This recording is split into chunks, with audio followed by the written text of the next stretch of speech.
Hello दोस्तों, आज मैं आपको पंचतंत्र की कहानी सुनाने जा रही हूँ।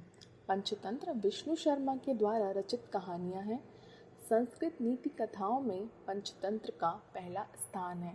पंचतंत्र की कहानियों में मनुष्य पात्रों के अलावा कई बार पशु पक्षियों को भी कथा का पात्र बनाया गया तथा उनसे कई शिक्षाप्रद बातें कहलवाने की कोशिश की गई।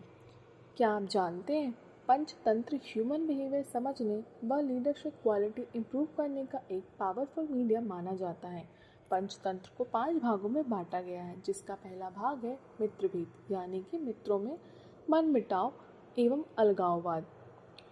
हम यह अच्छी तरह से जानते हैं कि दोस्तों के बीच में कभी कभी गलतफहमियों की वजह से मनमुटाव हो जाता है। किस प्रकार गलतफहमी के कारण दोस्तों के बीच में मनमुटाव होता है और दोस्ती टूट जाती है। चलिए सुनते हैं कि पंचतंत्र की कहानी हमें क्या सिखाना चाहती है। पंचतंत्र की पहले की कथा मित्रभेद। महिला रूप नाम के नगर में वर्धमान नाम का एक वणिक पुत्र रहता था। उसने धर्म रीति से व्यापार में पर्याप्त धन पैदा किया था, किंतु उतने से संतोष नहीं था और भी अधिक धन कमाने की इच्छा थी। उसने धनोपार्जन के 6 उपायों को बताया: भिक्षा, राजसेवा, खेती, विद्या, सूद और व्यापार। इनमें से व्यापार का साधन ही सर्वश्रेष्ठ है। व्यापार के भी अनेक प्रकार हैं। उनमें से सबसे अच्छा यही है कि परदेश से उत्तम वस्तुओं का संग्रह करके स्वदेश में उन्हें बेचा जाए। यही सोचकर वर्धमान ने अपने नगर से बाहर जाने का संकल्प किया। मथुरा जाने वाले मार्ग के लिए उसने अपना रथ तैयार करवाया। रथ में 2 बड़े सुंदर बैल लगवाए। उनके नाम थे संजीवक और नंदक। वर्धमान का रथ जब यमुना नदी के किनारे पहुंचा तो संजीवक नाम का बैल नदी तट की दलदल में फंस गया। वहां से निकलने की चेष्टा में उसका एक पैर भी टूट गया। वर्धमान को यह देखकर बड़ा ही दुख हुआ। 3 रात उसने बैल के स्वस्थ होने की प्रतीक्षा की। बाद में उसके सारथी ने कहा कि प्रभु, इस वन में अनेक हिंसक जंतु रहते हैं, यहाँ उनसे बचाव का कोई उपाय ही नहीं है। संजीवक के अच्छा होने में तो बहुत दिन लग जाएंगे। इतने दिन यहाँ रहकर प्राणों का संकट नहीं उठाया जा सकता। इस बैल के लिए अपने जीवन को मृत्यु के मुख में क्यों डालते हैं? तब वर्धमान ने संजीवक की रखवाली के लिए एक रक्षक रखकर आगे प्रस्थान किया। रक्षकों ने भी जब देखा कि जंगल अनेक शेर, बाघ, चीतों से भरा पड़ा है, तो वो भी 2-1 दिन के बाद वहां से प्राण बचाकर भाग गए और वर्धमान के सामने झूठ बोल दिया।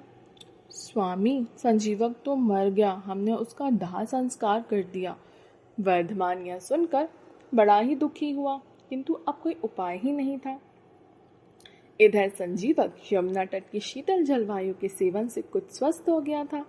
किनारे की धूप का अग्रभाग पशुओं के लिए बहुत ही बलदायी होता है।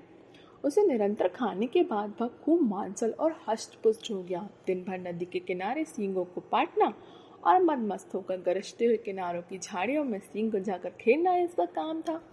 एक दिन उसी यमुना तट पर पिंगलक नाम का एक शेर पानी पीने आया। वहां उसने दूर से ही संजीवक की गंभीर हुंकार सुनी। उसे सुनकर वह भयभीत सा हो गया और सिमटकर झाड़ियों में जा छिपा। शेर के साथ 2 गीदड़ भी थे। नाम था करकट और दमनक। ये दोनों हमेशा शेर के पीछे रहते थे। उन्होंने जब अपने स्वामी को भयभीत देखा तो आश्चर्य में डूब गए। वन के स्वामी का इस तरह भयातुर होना सचमुच बड़े अचंभे की बात थी। आज तक पिंगलक कभी इस तरह भयभीत नहीं हुआ। दमनक ने अपने साथी गीदड़ को कहा, करकट, हमारा स्वामी वन का राजा है, सब पशु उससे डरते हैं। आज वही इस तरह सिमटकर डरा सा बैठा है।